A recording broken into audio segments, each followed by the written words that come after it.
We even heard yesterday, do you still want to coach the Patriots? That was one of the questions in the postgame for Bill Belichick. Now, if you're watching on Channel 4, you got a sudden commercial in the middle of that question. Yep. But that question was asked yesterday, and it wasn't answered. But, no, something's going on there with the reporters and Bill. They're starting to get after it.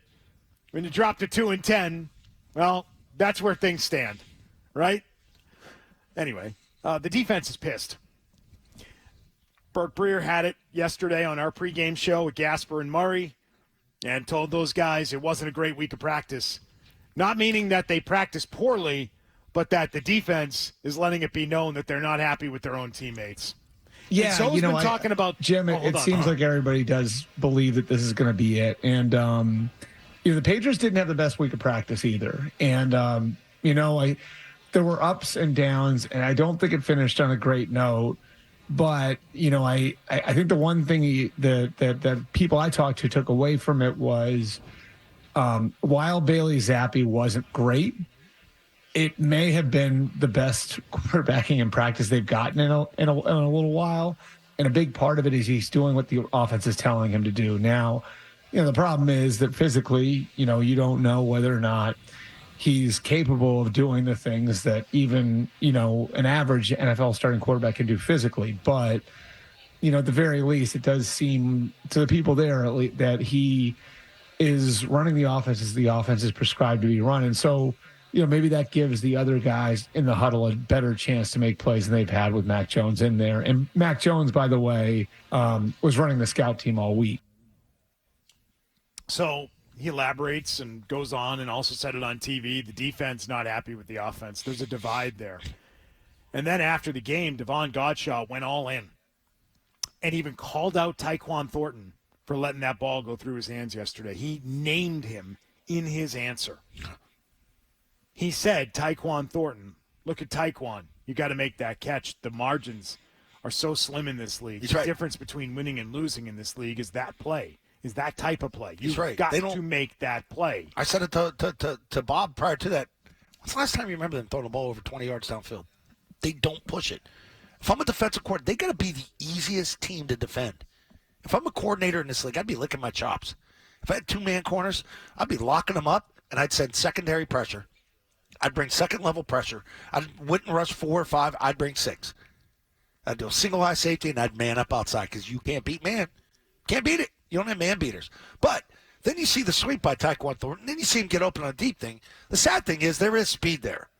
They just can't even maximize it. They don't know how to put him in a position to succeed, or else he doesn't even understand how to play football. Do you think he's as fast as you thought he was? Yeah. Is he? That gear it's a different gear. I mean, he's fast, and it just stands out because they have so little speed in this offense. I'm not comparing him to Randy Moss, but, when he turned the corner, it wasn't fast. But, when he got 10 yards moving, then it's like, Jesus, okay, that speed. That's fast. I know, but he's not great getting off a jam. You get hands on him, he's dead. He's dead in water. I'd go bump and run and jam him all day. I think his speed's a little overrated. It's a little overrated. What's the difference between, against airspeed and then football speed? Put the pads. Tony Simmons. Tony Simmons could run all day. He was a track guy. Jam him, cooked. That's airspeed nuts. Kind of feel like Tony Simmons. Tony Simmons is a good comp. He is. He's Tony Simmons. Yeah. That's who this guy is. Looks phenomenal in practice. Tony Simmons had a little bit better size, but not really. Yeah, thickness. A little bit better. Yeah. He didn't have those skinny legs and skinny arms, Yeah. But anyway, that's a side topic for another day. I think the team likes Zappe. I know the team likes Zappe. But the defense is pissed. This went on to last year. They're mad. Well, what happened? Why? So he had a good week of practice? I thought Mac was the big practice guy. No, that's why he was getting the nod. Because he did great in practice where you're not getting hit. But it's the first time they gave him the full reps and got him ready for a game. They should have done that a week ago instead of their stupid plan a week ago. And it's kind of the first time, Belichick talking about Zappe, openly, we don't get the roller coaster with him. And that's almost a shot to me to the other guy. I'm tired of the ups and downs, the ins and outs, the panics, the non-panics. That's roller coaster. He's even kill. He's been even kill all the time. Devon Godshaw. Tyquan had the guy beat by 3 steps. We've got to make those catches. Yeah, those are... That's a defensive tackle telling the receiver, you got to make that catch. What are you doing? You need that one. We need that one.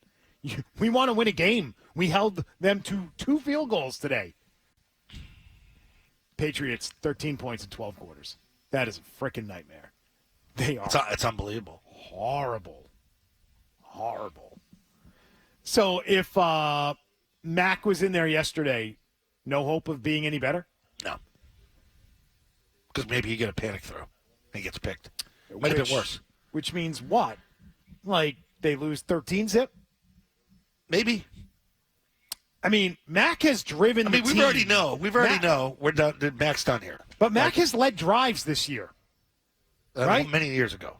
No, Mac has led drives and then done things like, like in the Dallas game. He leads you down the field and then throws a horrific pick. Yeah, that's the roller coaster. Like, here we go, going up the hill and then down. Then we go up, then we go across. What's more entertaining, watching Mac lead you down the field and throw the pick, or just watching the offense yesterday not move? Yesterday, because you're not angry. The anger's lessened. If that makes any sense. I'm just saying from my emotional standpoint calling a game, because I know the team pretty well, and I react to what I'm watching. Those picks make you effing angry. Like, get him out. Get him out. Right. The result is no different. Go sit over there. I didn't feel that yesterday. I'm just not convinced. This is what I'm not convinced of. That watching Zappe over the next 5 weeks is going to be any more interesting than watching Mac. I think it might be less interesting. That was so boring yesterday. Well, this is what you want. Lose out. No entertainment. You get your pick there, big guy. Yeah, but at least with Mac, it's somewhat entertaining. How? Explain to me. Well, they go up and down the field a little bit, and then he turns it over. And then he makes a horrible throw, and then he leans off his back foot. And that's not fun. That's not entertaining. Well, that wasn't either. You almost had a shot play hit. You had the ball at the end. You're trying to move it. No. You didn't have the egregious, god-awful, or multiple mistakes that you've had in offense. Mac might be more fun to watch right now. How sad is that? I could How disagree sad more. is that? That was not fun yesterday. Watching Zappe was not fun. I think Brewer even had it, and I retweeted it. What he said, one thing even though they lost, they didn't score. They're much better with Zappe. I said 100%. Much better. Much better to the tune of 0 points and no red zone. That shows you how bad it was. That's just the way people feel. Now, obviously, the degrees of suck. How much does it suck? Yeah, it sucks a little less.